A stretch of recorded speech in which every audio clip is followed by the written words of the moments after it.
In this video, we discuss cloud and pour points of any lubricant. Cloud and pour points का practical भी आप लोगों ने किया हुआ है, जिससे कि हम इसे आइडेंटिफाई कर सकते हैं। आप लोगों को इसके बारे में भी पता है कि क्लाउड एंड पोर पॉइंट्स क्या होते हैं। जब भी किसी लुब्रिकेंट का टेम्परेचर हम कम करते हैं, धीरे धीरे कम करते हैं, तो उसमें क्या होगा कि एक पर्टिकुलर टेम्परेचर पर जाके ये क्लाउडी अपीयरेंस देता है, यानी कि धुंधलापन इसमें के अंदर शुरू हो जाता है। एक अंदर ही अंदर क्लाउड का फॉर्मेशन होता है, तो हम ये कहते हैं कि वाइटनेस इसके अंदर इंक्रीज, टर्बिडिटी इंक्रीज होती जाती है। तो वो टर्बिडिटी का फॉर्मेशन होता है, यानी कि क्लाउडी अपीयरेंस जब होती है लिक्विड के अंदर, तो उसे हम कहते हैं इसका क्लाउड पॉइंट।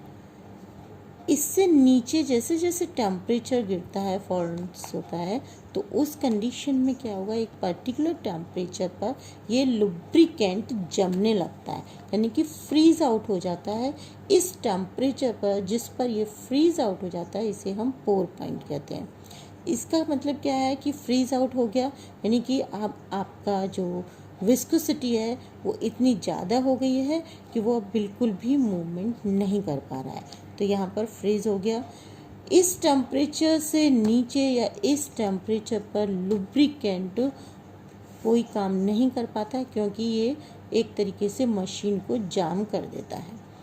तो यहाँ पर इसका जो क्लाउड पॉइंट और पोर पॉइंट का सिग्निफिकेंस है वो क्या है कि हम जो मशीनरी का वर्किंग रेंज है, तो लोअर टेम्परेचर की रेंज में भी हम किस लुब्रिकेंट को काम में ले सकते हैं, ये हम इससे पता कर सकते हैं। यानी कि क्लाउड पॉइंट और पोर पॉइंट अगर किसी लुब्रिकेंट के हमें पता है, तो हम ये पता कर सकते हैं कि ये किस टेम्परेचर रेंज में वर्कआउट कर सकता है।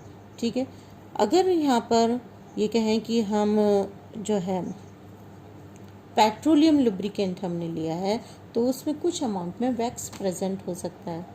ठीक है, वैक्स प्रेजेंट हो सकता है, तो जैसे ही क्लाउड पॉइंट आता है, उस क्लाउड पॉइंट पर वैक्स के क्रिस्टल फॉर्म होने शुरू हो जाते हैं।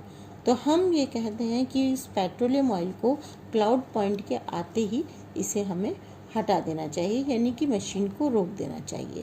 इस टेम्परेचर से नीचे वो लुब्रिकेंट वर्क नहीं करेगा। ठीक है, ये अपना इसकी सिग्निफिकेंस हो जाती है। इसका मतलब क्या है कि टोटली अगर हमको है ओवरऑल कि cloud point and pour points indicates the working range, यानी कि lower working range of temperature of lubricant.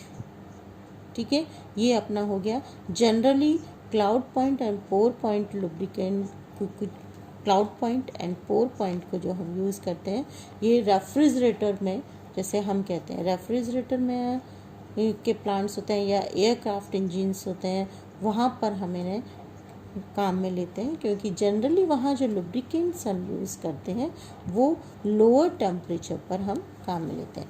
अब इसके ऑपरेटर्स को आप देखिए कि इसके ऑपरेटर्स में क्या है। इसके ऑपरेटर्स में हमने ये एक ट्यूब ली हुई है, जो कि ये आप देख रहे हो कि 3 सेंटीमीटर की इसकी विड्थ है, और ये लंबाई इसकी जो है, हाइट जो है इसकी 10 to 11 सेंटीमीटर हाइट की है। इसमें हमने टेस्ट ऑयल भर लिया हुआ है, यानी कि लुब्रिकेंट भरा हुआ है। इस लुब्रिकेंट के बाहर आउटसाइड में हमने एयर जैकेट लिया हुआ है। इस एयर जैकेट को फर्दर हमने किसमें, कूलिंग मिक्सचर में रखा हुआ है। कूलिंग मिक्सचर जैसे कि आइस प्लस कैल्शियम क्लोराइड जो हमने लिया है, कूलिंग मिक्सचर वो कैल्शियम क्लोराइड प्लस आइस लिया हुआ है। हम सोडियम क्लोराइड और आइस भी ले सकते हैं। ठीक है, तो ये आपकी कूलिंग मिक्सचर्स होते हैं। थर्मामीटर, 2 थर्मामीटर हमने फिट किए हुए हैं, एक टेस्ट ऑयल वाली ट्यूब में फिट किया हुआ है, एक कूलिंग मिक्सचर वाले बाथ में भी हमने एक थर्मामीटर को मिक्स किया हुआ है। अब हम एक कूलिंग मिक्सचर में जब हमने इस टेस्ट ऑयल को इसमें भरा हुआ है, तो जैसे जैसे 1 डिग्री जैसे ही 1 डिग्री टेम्परेचर डाउन हुआ, तो हम इस थर्मामीटर को बाहर निकाल लेते हैं, देखते हैं कि इसकी अपीयरेंस कहीं इसमें टर्बिडिटी क्रिएट तो नहीं हो गई। ठीक है, क्लाउडी अपीयरेंस तो नहीं है। अगर नहीं दिखता है तो वापस इसको अंदर रख देते हैं। फिर से टेम्परेचर में 1 डिग्री का फॉल दिखता है तो फिर इससे निकाल के देखते हैं। इस तरह से हम बार बार चेक करते हैं। जैसे ही हमें क्लाउडी अपीयरेंस किसी टेम्परेचर पर मिलती है तो वो टेम्परेचर इसका क्लाउड पॉइंट हो जाता है। फर्दर टेम्परेचर में जो डिक्रीज़ है जिस पर कि हमें इसका जमना शुरू हो जाता है, इसके फ्रीज आउट हो जाता है, यानी कि अब अगर हम ऑयल को देखें तो वो क्या होगा कि वो अब हिलना बंद कर देता है, उसका मूवमेंट बंद हो जाता है, टोटली वो जाम हो जाता है। तो इस पॉइंट को हम क्या कहते हैं, पोर पॉइंट। ठीक है, तो क्लाउड पॉइंट और पोर पॉइंट का क्या सिग्निफिकेंस है ये आपको बता दिया। क्लाउड पॉइंट क्या है, पोर पॉइंट क्या है, आई थिंक सभी को ये क्लियर होगा। और मेरे ख्याल से ये जो प्रॉपर्टीज़ हैं ये चारों ही प्रॉपर्टीज़ बहुत इम्पॉर्टेंट हैं और इनमें से तो सभी ने प्रैक्टिकल्स भी किए हुए हैं इनके तीनों पॉइंट के। तो किसी का भी कुछ गलत नहीं हो सकता एग्ज़ाम्स में। वेरी इंपॉर्टेंट लुब्रिकेंट के केस में। ठीक है, नेक्स्ट अपना है, नेक्स्ट प्रॉपर्टी जो हम पढ़ेंगे इमल्सिफिकेशन। इमल्शन किसे कहते हैं? इमल्शन 2 डिफरेंट फेसेस होती है। ठीक है, यहाँ पर हम लुब्रिकेंट के केस में पढ़ रहे हैं तो लुब्रिकेंट में हमने ऑयल इन वाटर या वाटर इन ऑयल ये इमल्शन लिया है। एक दिन क्लासरूम में भी मैंने आपको इमल्शन के बारे में आइडिया दिया था कि इमल्शन किस तरह से बनता है। वाटर के अंदर अगर ऑयल की ड्रॉपलेट्स चली जाती हैं तो वो छोटी छोटी ड्रॉपलेट्स रहती हैं, लेकिन थोड़ा अच्छी क्वांटिटी में जब हम ऑयल ऐड कर देते हैं और उसको अच्छे से मिक्स करते हैं तो एक मिक्सचर सा बनता है जिसे कि हम कहते हैं इमल्शन। ठीक है, ग्रेफाइट को अगर हम ऑयल में डिज़ोल्व करें, ग्रेफाइट को पाउडर फॉर्म में ले लें और ऑयल में डिज़ोल्व करें तो वो भी एक इमल्शन बनता है। तो ज़रूरी नहीं है कि इमल्शन हमेशा ऑयल इन वाटर हो या वाटर इन ऑयल हो, कभी कभी सॉलिड का भी ऑयल के अंदर इमल्शन हो सकता है। इट मीन्स इमल्शन के अंदर 2 डिफरेंट फेसेस होती हैं और दोनों फेसेस इममिसिबल होती हैं। 2 फेस का जिक्र अगर हम करते हैं तो इसका मतलब क्या है, हेट्रोजीनियस मीडियम है। ठीक है, हेट्रोजीनियस मीडियम है यानी कि दोनों डिफरेंट फेसेस जो हैं वो इममिसिबल हैं। इट मीन्स एक दूसरे में मिक्स नहीं होती। ठीक है, तो इमल्सिफिकेशन क्या है? An oil has ability to mix intimately with water forming a mixture is called an emulsion. यानी कि अच्छे से कोई ऑयल अगर वाटर के अंदर अच्छे से मिक्स हो जाता है तो एक सॉल्यूशन बनाता है और उस सॉल्यूशन को हम कहते हैं इमल्शन। ठीक है, और ये जो पूरा प्रोसेस है ये कहलाता है इमल्सिफिकेशन। ठीक है, यहाँ पर हमने ऑयल को और लिया तो जो फेस यानी कि ऑयल को अगर हमने लेस क्वांटिटी में लिया है तो ये क्या हो जाएगी, डिस्पर्स्ड फेस। और जो हायर क्वांटिटी में है, लार्जर क्वांटिटी में जिसको हमने लिया, जैसे कि वाटर को अगर लिया है हमने तो डिस्पर्सिंग फेस। और इसके अपोजिट लें, अगर हम वाटर को कम क्वांटिटी में लेते हैं तो ये डिस्पर्स्ड फेस हो जाएगा और ऑयल को ज़्यादा क्वांटिटी में ले लेते हैं तो वो डिस्पर्सिंग फेस हो जाएगा। इट मीन्स जो लेस क्वांटिटी में है, जैसे कि आप सॉल्यूशन के अंदर पढ़ते हो कि सॉल्यूट एंड सॉल्वेंट, जो हायर क्वांटिटी में होता है, लार्ज अमाउंट में होता है वो सॉल्वेंट होता है, और जो लो स्मॉल अमाउंट में होता है वो क्या होता है, सॉल्यूट होता है। इसी तरह से यहाँ पर जो स्मॉल अमाउंट में है, वेदर इट ऑयल और वाटर, वो क्या होगा, डिस्पर्स्ड फेस। ठीक है, और जो लार्जर अमाउंट में होगा वो आपका डिस्पर्सिंग फेस होगा। अब यहाँ पर इनकी टेंडेंसी क्या है, ऑयल और वाटर की टेंडेंसी क्या है कि अगर हम इसे रख देते हैं, एक तरफ रख दें कुछ टाइम के लिए, तो ये क्या करती हैं, दोनों अपनी सेपरेट लेयर फॉर्म कर लेती हैं। तो हमें इसमें कि ये दोनों अपनी सेपरेट लेयर फॉर्म न करें, इसके लिए हम इसमें स्टेबलाइजर्स मिलाते हैं जिन्हें कि हम फर्दर इमल्सिफायर भी बोलते हैं। स्टेबलाइज़र मिलाने से क्या होगा कि ये इजीली सेपरेट आउट नहीं होंगी, यानी ऑयल अलग अपनी लेयर नहीं बनाएगा और वाटर अलग लेयर फॉर्म नहीं करेगा। तो स्टेबलाइजर्स यानी इमल्सिफायर्स का हम इसमें एडिशन करते हैं। अगर हमने लो क्वांटिटी में यानी स्मॉल क्वांटिटी में स्टेबलाइज़र का एडिशन किया है, यानी इमल्सिफायर को हमने बहुत स्मॉल क्वांटिटी में ऐड किया है, तो ये क्या होता है, इमल्शन आपका बहुत शॉर्ट टाइम के लिए बनता है, यानी कि वो इजीली क्या होगा, डिफरेंट लेयर्स में सेपरेट आउट हो जाएगा। लेकिन अगर हमने अच्छी क्वांटिटी में उसको मिलाया है, यानी कि लार्जर अमाउंट में हमने इमल्सिफायर ऐड किया, तो ये ज़्यादा देर तक एज इमल्शन वर्क कर पाता है। ठीक है, तो यहाँ पर हम इसके फर्दर और प्रॉपर्टीज़ इसकी पढ़ते हैं कि वो क्या है। ये देखिए इमल्शन, हमने दोनों तरह के इमल्शन लिए हुए हैं। ऑयल इन वाटर जिसको कि हम कटिंग इमल्शन भी कहते हैं, एंड वाटर इन ऑयल जिसको इन्वर्ट इमल्शन बोला जाता है, इन्वर्ट इमल्शन। ठीक है, यहाँ पर ऑयल इन वाटर के केस में हमने क्या किया हुआ है, जो इमल्सिफायर ऐड किया है वो 3 to 20% वाटर सॉल्युबल इमल्सिफायर का एडिशन किया है। वाटर सॉल्युबल इमल्सिफायर एग्जांपल है सोप है, एल्काइल सल्फेट, एल्काइल और इरिल सल्फोनेट। ठीक है, ये इमल्सिफायर्स हैं, इनका एडिशन करते हैं और ये कटिंग इमल्शंस बनाते हैं ऑयल इन वाटर, जिसका कि यूज़ क्या है कि एज कूलेंट ये वर्क करता है। इमल्सिफायर बना है, एज कूलेंट वर्क कर रहा है। तो यहाँ पे कूलेंट की तरह से किस में वर्क कर रहा है, अब कहाँ पर काम में ले रहे हैं हम, ग्राइंडिंग के केस में, बोरिंग, टर्निंग और कटिंग। क्या होता है कि ग्राइंडिंग के केस में भी हीट बहुत जनरेट होती है। ठीक है, जैसे मिक्सचर में होती है, हम मिक्सी काम में लेते हैं, घर में ग्राइंडर्स काम में लेते हैं, और लार्ज स्केल पर इंडस्ट्रीज़ में हम ग्राइंडर काम में लेते हैं। बोरिंग करते हैं, उस कंडीशन पे भी हमें बार बार उसको अंदर उसमें करते हैं, बोर करने में भी हम इसको काम में लेते हैं। कटिंग करते हैं हम, तो उस कंडीशन में कंटिन्यूस जब कटिंग करते हैं तो उस कंडीशन में भी क्या होगा कि हीट लिबरेट होती है। ऐसे केस में ये जो इमल्सिफायर्स हैं, इमल्शंस हैं, इनको हम काम में लेते हैं। इन इमल्शन के थ्रू ये हीट जो जनरेट हो रही है उसको एब्जॉर्ब कर लेते हैं, तो कूलेंट की तरीके से वर्क करते हैं। दूसरा, इंटरनल कम्बशन इंजन्स में, आईसी इंजन्स में भी ये एज लुब्रिकेंट्स यूज़ होते हैं, या लार्ज डीजल मोटर पिस्टन्स में भी, वहाँ पर भी इमल्शंस को हम यूज़ करते हैं जो जल्दी से हीटअप नहीं होते। दूसरे हैं वाटर इन ऑयल यानी इन्वर्ट इमल्शंस। इनके अंदर क्या है कि हम 1 to 10%, ठीक है, हमें ये क्वांटिटी याद रखनी है इसके अंदर कि 1 to 10% he water soluble emulsifiers हमें ऐड करने हैं। जैसे कि अल्कलाइन अर्थ मेटल सोप है, ठीक है, ये इनकी क्या होगी, वाटर इन ऑयल यानी ऑयल आपका लार्ज अमाउंट में प्रेजेंट है, तो नेचुरल बात है कि इसकी विस्कोसिटी जब हम इसे अच्छे से मिक्स कर लेंगे, एक इंटीमेट मिक्सिंग हम इनकी करते हैं, तो जो इमल्शन बनेगा उसकी विस्कोसिटी ऑयल के कंपैरिजन में ज़्यादा होगी। इमल्शंस जब भी बनते हैं तो ये क्या होता है, थोड़ी थिकनेस क्रिएट हो जाती है इनके अंदर, तो ऑयल से ज़्यादा विस्कोसिटी हो जाती है इस केस में।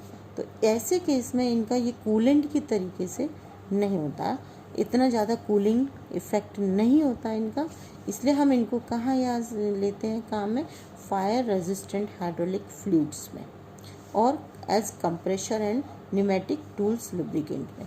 कूलेंट की तरीके से वर्क करते हैं, लेकिन जो ऑयल इन वाटर लिया था उसके कंपैरिजन में ये कम होते हैं। क्लियर ना?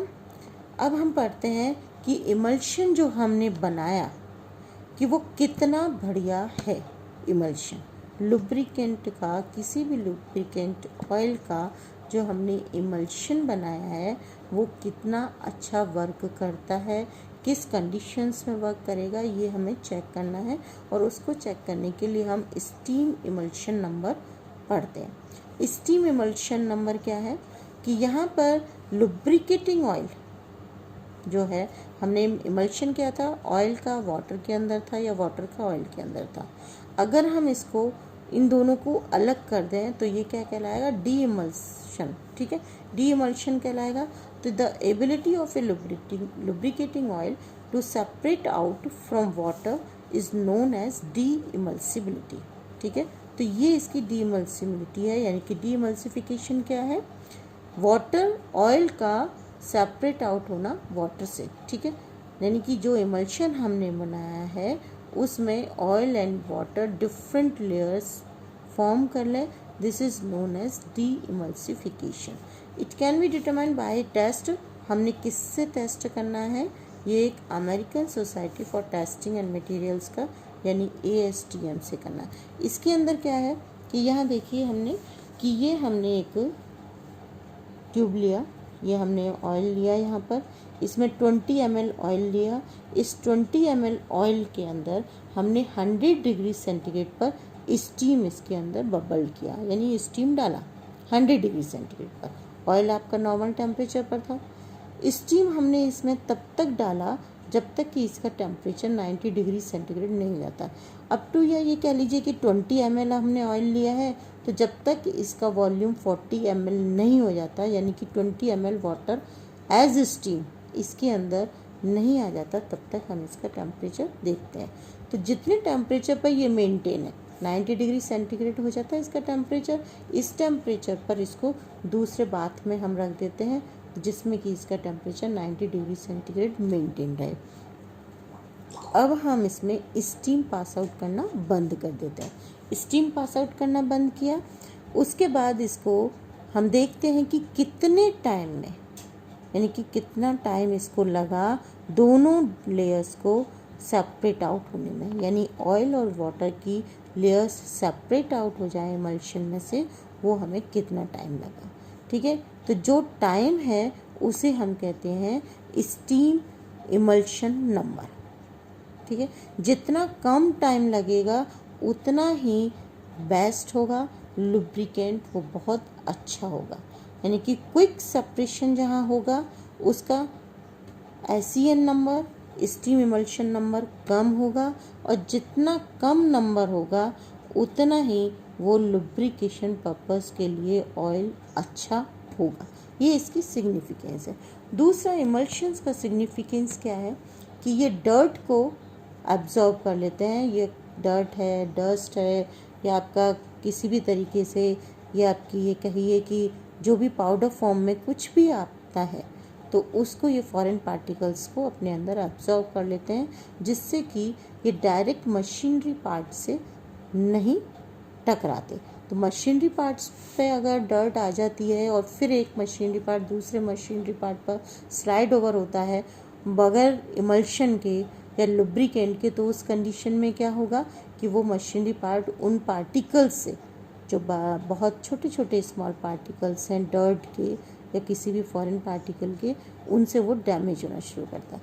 तो इमल्शन जिसकी विस्कोसिटी ऑलरेडी लुब्रिकेटिंग ऑयल से ज़्यादा होती है, ऐसी कंडीशन में वो क्या करते हैं, इन फॉरेन पार्टिकल्स को एब्जॉर्ब कर लेते हैं और मशीनरी पार्ट्स को डैमेज होने से, यानी कि वियरिंग टीयरिंग से प्रिवेंट कर देते हैं, उससे प्रोटेक्ट कर देते हैं। ठीक है, तो हमें यहाँ पर ये क्लियर हो जाता है कि किस तरीके से हम इमल्शन को लुब्रिकेंट्स की तरह से यूज़ करते हैं, कहाँ पर करते हैं, और बेस्ट इमल्शन कौन से होते हैं जिनका कि SEN number, steam emulsion number कम होता है, यानी कि वो क्विकली सेपरेट आउट हो जाता है। अगर टाइम ज़्यादा लगता है सेपरेट आउट होने में, जिस तरीके से यहाँ पर तो एकदम देखो हमने क्लियर लेयर बताई है इनकी सेपरेशन की, जबकि हमने यहाँ मिक्सिंग बताई है कि प्रॉपर वे में सेपरेट नहीं हो रहा, बहुत ज़्यादा टाइम लग रहा है, इसलिए इनका स्टीम इमल्शन नंबर ज़्यादा है, तो ये अच्छे लुब्रिकेंट्स नहीं हैं। Now it's clear. आप लोगों को अब तक के चारों यूनिट्स में से कोई भी डाउट है तो वो मुझे कांटेक्ट करिए। 3rd and 4th यूनिट आपके mid term, online mid term exams हो रहे हैं, इसमें आएंगी। 3rd 4th यूनिट दोनों में कोई भी डाउट है, आप 23rd से पहले 23rd तक मुझसे बताइए, मैं उनके डाउट्स क्लियर करूँगी। कोई भी प्रॉब्लम हो, गैसेस फ्यूल आएंगे, उसमें भी अगर कोई डाउट है तो आप बताना।